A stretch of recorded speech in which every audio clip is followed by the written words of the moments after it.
दोस्तों, किसी भी बीमारी से लड़ने के लिए हमारे शरीर की इम्यूनिटी पावर अच्छी होना बेहद ज़रूरी होता है। और आज जिस तरह के हालात हैं, हमें हमारे शरीर की इम्यूनिटी पावर बढ़ाना बहुत ज़रूरी हो जाता है। वैसे तो इम्यूनिटी पावर यानी कि हमारे शरीर की रोग प्रतिकारक क्षमता एक बेहद जटिल प्रणाली होती है।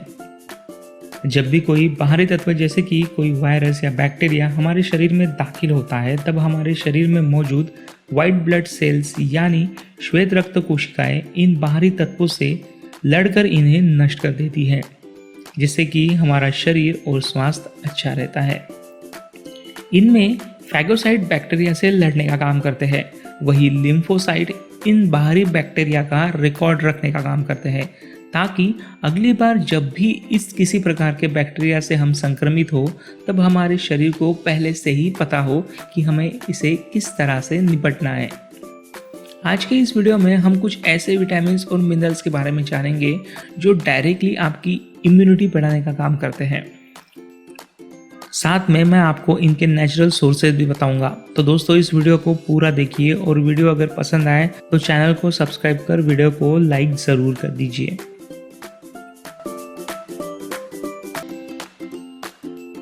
दोस्तों, जिंक एक ऐसा मिनरल है जो आपकी रोगों से लड़ने की क्षमता को बढ़ाता है।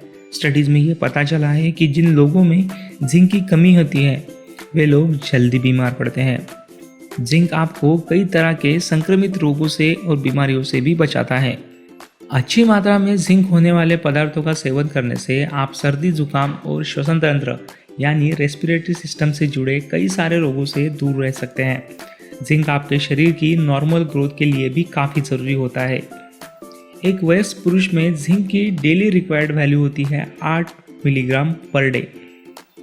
वही इसका मैक्सिमम इंटेक वैल्यू होती है 40 मिलीग्राम तक, मतलब कि आपको इससे ज़्यादा नहीं खाना चाहिए। दोस्तों, दालें और बीन्स जिंक का एक बढ़िया नेचुरल सोर्स है। 100 ग्राम पकाई हुई दाल में लगभग रोज की ज़रूरत का 12% तक जिंक होता है। इसी के साथ कद्दू के बीज और तिल में भी अच्छी मात्रा में जिंक मौजूद होता है। मूंगफली और काजू, इनमें भी अच्छी मात्रा में जिंक मौजूद होता है। 28 ग्राम काजू में लगभग 15% तक डेली रिक्वायरमेंट का जिंक होता है। फल और सब्जियों में भी जिंक पाया जाता है। एक मीडियम साइज आलू में लगभग 1 मिलीग्राम तक जिंक होता है। वही 1 कप पालक में 1 मिलीग्राम, 2 चम्मच चिया सीड्स में 1 मिलीग्राम, वही 28 मिलीग्राम अलसी के बीज में भी 1 मिलीग्राम तक जिंक होता है। फलों में अनार और अमरूद जिंक का अच्छा सोर्स है।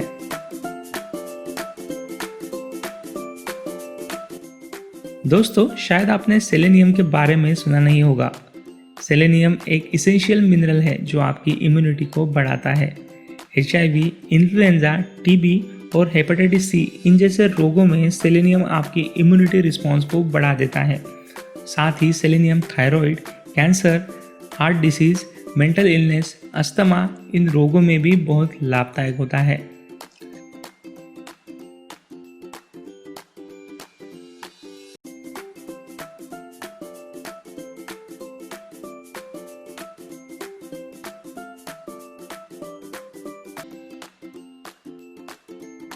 एक कप ब्राउन राइस में 19 माइक्रोग्राम तक सेलेनियम होता है। वही 1/4 कप सूर्यफूल के बीजों में भी 19 माइक्रोग्राम तक सेलेनियम होता है। इन सूर्यफूल के बीजों को आप स्नैक्स के तौर पर खा सकते हैं। 100 ग्राम मशरूम में भी 12 माइक्रोग्राम तक सेलेनियम होता है। 1 कप पालक में विटामिन और फॉलिक एसिड के साथ साथ 11 माइक्रोग्राम तक सेलेनियम होता है। साथ ही दूध, दही, काजू, केला और दालों में भी अच्छी मात्रा में सेलेनियम होता है। आयरन हमारे शरीर में इम्यूनिटी बढ़ाने के साथ साथ थकान और कमजोरी को भी दूर करता है। अच्छी मात्रा में आयरन लेने से यह आपके मेटाबॉलिज्म को इम्प्रूव करता है और आपके रेड ब्लड सेल्स के निर्माण में भी महत्वपूर्ण भूमिका निभाता है। आयरन का हमारी इम्यूनिटी पावर से गहरा संबंध है। शरीर में आयरन की कमी होने से कई सारी बीमारियों का खतरा बढ़ जाता है। इसीलिए रोज के खाने में आयरन से भरपूर चीज़ें खाना स्वास्थ्य के लिहाज से काफ़ी महत्वपूर्ण होता है। सामान्य तौर पर किसी वयस्क पुरुष और महिला में आयरन का सामान्य डोज लगभग 10 से लेकर 20 मिलीग्राम तक होता है। आयरन कई सारे फल, सब्जी और अनाज में पाया जाता है। इसी वजह से हमें अपने रोज के आहार में भिन्नता लाने के लिए कहते हैं। आयरन के कुछ साधारण सोर्सेस है।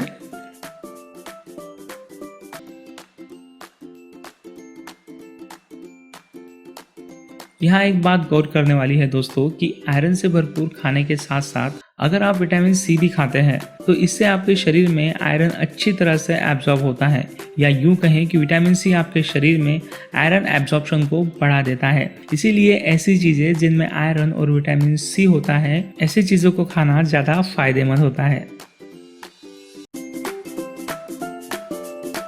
दोस्तों, आपने हमेशा सुना होगा या आपको पता भी होगा कि कॉपर यानी तांबे के बर्तन में रखा हुआ पानी स्वास्थ्य के लिहाज से बेहद अच्छा होता है। कॉपर हमारे शरीर के लिए बेहद ज़रूरी होता है। कॉपर आयरन के साथ मिलकर लाल रक्त कोशिकाओं के निर्माण में सहायक होता है।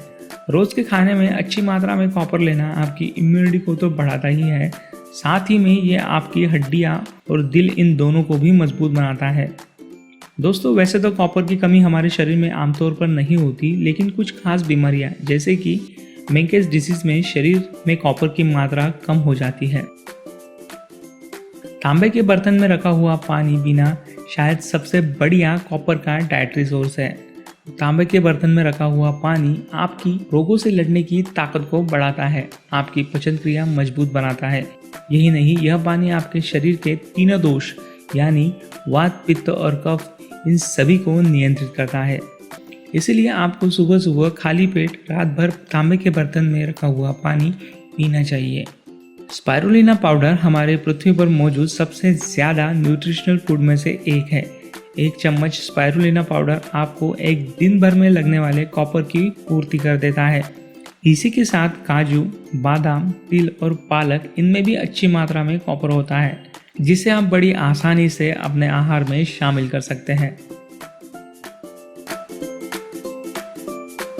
दोस्तों, विटामिन B9 को फोलेट कहते हैं, जो कि कई सारी नेचुरल चीज़ों में होता है। इसी फोलेट के सिंथेटिक फॉर्म को फोलिक एसिड कहते हैं। फोलेट हमारे शरीर में DNA और दूसरे जेनेटिक मटेरियल के निर्माण में मदद करता है। फोलिक एसिड हमारे शरीर में नई कोशिकाओं के निर्माण और उन्हें मेंटेन रखने का कार्य करता है। इसी वजह से गर्भवती महिलाओं को 400 से 800 माइक्रोग्राम तक फॉलिक एसिड डॉक्टर लेने के लिए कहते हैं। क्योंकि फॉलिक एसिड आपके DNA के निर्माण और इसके रखरखाव का कार्य करता है, इसी वजह से फॉलिक एसिड आपके शरीर की इम्यूनिटी पावर को भी प्रभावित करता है।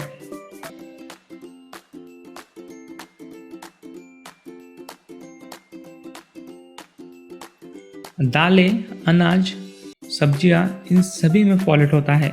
एक कप पालक में 60 माइक्रोग्राम तक फॉलेट होता है, वही एक कप बीट में 148 माइक्रोग्राम तक फॉलेट होता है। इसके अलावा कई सारे खट्टे फलों में भी फॉलेट पाया जाता है। इनमें संतरा, अंगूर, मौसम्बी और नींबू भी शामिल है। एक ग्लास ऑरेंज जूस में लगभग 55 माइक्रोग्राम तक फॉलेट होता है, जो कि आपको रोज लगने वाली फॉलेट की मात्रा का लगभग 14% तक होता है। दोस्तों, अगर आपको ये सारे न्यूट्रिएंट्स अपने रोज़ के खाने में ऐड करना है तो ये भी बड़ा सिंपल है। जब भी आप सुबह सुबह उठें तो रात भर तांबे के बर्तन में रखा हुआ पानी और हुंजा चाय पिए। हुंजा चाय की रेसिपी मैंने ऊपर आई बटन में दी हुई है, आप वहां उसे क्लिक कर देख सकते हैं। दिन भर में कम से कम 2 कटोरी दाल पिए। अलसी, मूंगफली, काली मिर्च, इन्हें भूनकर इनकी चटनी बनाकर रोज के खाने के साथ खाएं।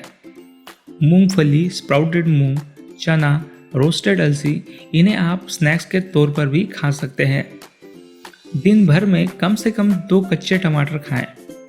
आपको अगर टमाटर के बीजों से प्रॉब्लम होती हो तो आप इन्हें निकाल भी सकते हैं। ज़्यादा से ज़्यादा हरी सब्जी खाएं। पालक को आप बारीक काट कर टमाटर और प्याज के साथ थोड़ा सा नींबू मिर्च डालकर रोज के खाने के साथ सलाद के तौर पर खा सकते हैं। दिन भर में कम से कम 1 मीठा या 1 खट्टा फल जरूर खाएं। आप केला, संतरा, अमरूद या कोई भी सीजनल फल खा सकते हैं। अगर आप ऐसा रोज़ करते हैं तो आपको मैंने वीडियो में बताए सारे न्यूट्रिएंट्स मिल जाएंगे। यही नहीं, अन्य विटामिन जैसे कि vitamin C, vitamin B complex और बाकी मिनरल्स भी आपको मिल जाएंगे। दोस्तों, स्वस्थ रहना इतना मुश्किल भी नहीं है। आज हम जो कुछ भी हैं हमारे गलत खान पान की वजह से ही है, और यही खान पान अब हमें फिर से ठीक करना है ताकि हम हमेशा स्वस्थ रहें और इस सुंदर जीवन का लुत्फ उठा सकें। दोस्तों, वीडियो आपको कैसा लगा मुझे कमेंट बॉक्स में ज़रूर बताइए। वीडियो के बारे में आपके मन में अगर कुछ सवाल हो तो वो भी मुझे कमेंट बॉक्स में ज़रूर पूछिए। वीडियो अगर अच्छा लगा तो वीडियो को लाइक कर चैनल को सब्सक्राइब भी ज़रूर कर दें ताकि इसी तरह की काम की बातें आप जान पाएँ। तो दोस्तों, मैं मिलता हूँ आपको किसी नए वीडियो में। तब तक अपना ख्याल रखिए। जय हिंद, जय भारत।